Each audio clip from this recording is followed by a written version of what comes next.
नमस्कार दोस्तों, एक बार फिर से स्वागत है आपके अपने YouTube चैनल बिट्टू जी के स्टडी में।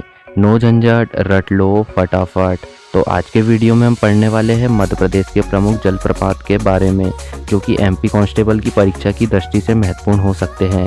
यदि आपको वीडियो अच्छा लगेगा तो प्लीज़ लाइक कर देना, शेयर कर देना। चैनल में नए होंगे तो सब्सक्राइब करके घंटी के बेल आइकन को प्रेस कर देना। तो चलिए वीडियो स्टार्ट करते हैं। तो पहला है डगोना जलप्रपात, जो कि सिंध नदी पर बनता है और यह दतिया जिले में स्थित है। सिंध नदी दतिया जिले में स्थित है, जिस पर डगोना जलप्रपात बनता है। अगला देख लेते हैं। अगला है काकरा खोह जलप्रपात, जो कि पहाड़ी झरना पर बनता है और यह मांडू में स्थित है। अगला देख लेते हैं। अगला है गांगुलपारा जलप्रपात, जो बैनगंगा नदी पर बनता है और यह बालाघाट में स्थित है। चलिए अगला जलप्रपात देख लेते हैं। अगला है सतधारा जलप्रपात, जो नर्मदा नदी पर बनता है तथा यह नरसिंहपुर में स्थित है। सतधारा जलप्रपात नर्मदा नदी तथा नरसिंहपुर में स्थित है। अगला जलप्रपात देख लेते हैं। अगला है रजत जलप्रपात, जो कि पहाड़ी झरना पर बनता है तथा यह पचमढ़ी में स्थित है। पहाड़ी झरना। चलिए अगला देख लेते हैं। अगला है अप्सरा जलप्रपात, जो कि पहाड़ी झरना पर बनता है और यह भी पचमढ़ी में स्थित है। अप्सरा जलप्रपात। आगे देख लेते हैं। आगे है भालकुंड जलप्रपात, जो कि बीना नदी पर बनता है तथा यह सागर में स्थित है। भालकुंड जलप्रपात। अगला देख लेते हैं। अगला है झाड़ी दहा जलप्रपात, जो कि चंबल नदी पर बनता है तथा यह इंदौर के निकट स्थित है। चंबल नदी, जिस पर झाड़ी दहा जलप्रपात बनता है। चलिए अगला जलप्रपात देख लेते हैं। अगला है शंकर खो जलप्रपात, जो कि जामनेर नदी पर बनता है तथा यह किवनी अभयारण्य में स्थित है। जामनेर नदी, जिस पर शंकर खो जलप्रपात बनता है। चलिए अगला जलप्रपात देख लेते हैं। अगला है राहतगढ़ जलप्रपात, जो कि बीना नदी पर बनता है तथा यह सागर में स्थित है। बीना नदी सागर में है। चलिए अगला जलप्रपात देख लेते हैं। अगला है पाताल पानी जलप्रपात। यह बनता है चंबल नदी पर तथा यह इंदौर में स्थित है। चंबल नदी इंदौर में बहती है और इस पर पाताल पानी जलप्रपात स्थित है। चलिए अगला जलप्रपात देख लेते हैं। अगला है डचेस फॉल जलप्रपात, जो बनता है पहाड़ी झरना पर तथा यह पचमढ़ी में स्थित है। डचेस फॉल जलप्रपात पहाड़ी झरना पचमढ़ी में स्थित है। अगला देख लेते हैं।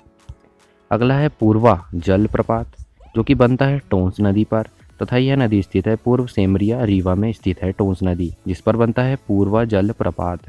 अगला जलप्रपात देख लेते हैं।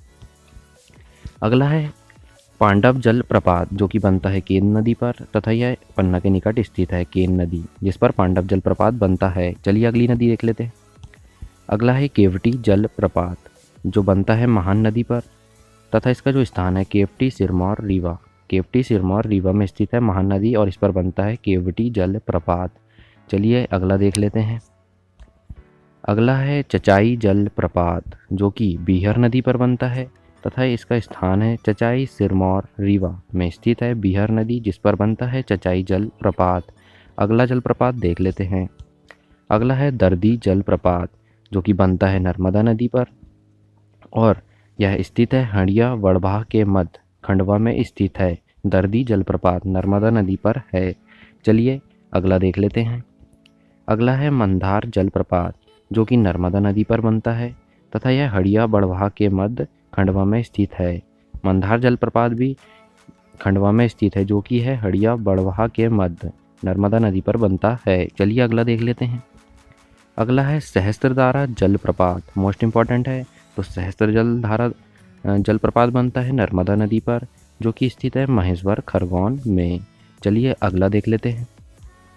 अगला है दुग्धधारा जलप्रपात, ये भी इम्पॉर्टेंट है और सरल भी है।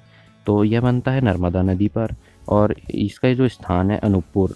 अमरकंटक बोले तो यहाँ से नर्मदा नदी का उद्गम होता है। चलिए अगला देख लेते हैं। अगला है कपिलधारा जलप्रपात, तो यह भी स्थित है नर्मदा नदी पर तथा यह अनूपपुर में स्थित है अमरकंटक के पास में। यहाँ से इसका उद्गम होता है नर्मदा नदी का। तो कपिलधारा जलप्रपात नर्मदा नदी पर स्थित है तथा इसका जो स्थान है अनूपपुर अमरकंटक। अगला और लास्ट है धुआंधार जलप्रपात, जो कि बनता है नर्मदा नदी पर तथा यह स्थित है जबलपुर भेड़ाघाट में। धुआंधार जलप्रपात एकमात्र नर्मदा नदी पर बनता है, जबलपुर के भेड़ाघाट में, जो कि नर्मदा नदी पर है। तो दोस्तों ये थे हमारे मध्य प्रदेश के प्रमुख जलप्रपात।